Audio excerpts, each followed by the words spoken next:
بسم اللہ الرحمن الرحیم۔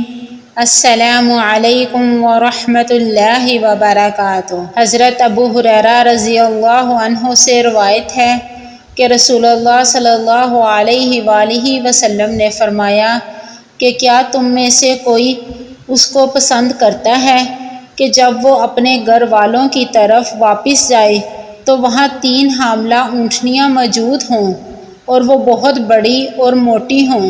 ہم نے عرض کیا کہ جی ہاں۔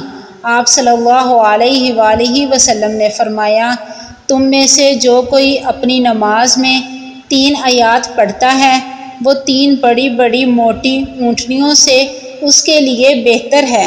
صحیح مسلم حدیث نمبر 1872۔ حضرت ابو امامہ فرماتے ہیں کہ میں نے رسول اللہ صلی اللہ علیہ وآلہ وسلم کو یہ فرماتے ہوئے سنا کہ آپ صلی اللہ علیہ وآلہ وسلم فرماتے ہیں کہ قرآن مجید پڑھا کرو، کیونکہ یہ قیامت کے دن اپنے پڑھنے والوں کے لیے سفارشی بن کر آئے گا۔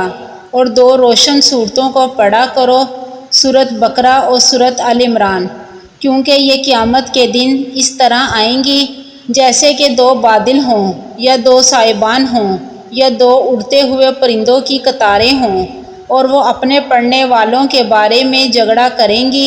سورۃ بقرہ پڑھا کرو، کیونکہ اس کا پڑھنا باعث برکت ہے اور اس کا چھوڑنا باعث حسرت ہے، اور جادوگر اس کو حاصل کرنے کی طاقت نہیں رکھتے۔ صحیح مسلم حدیث نمبر 1874۔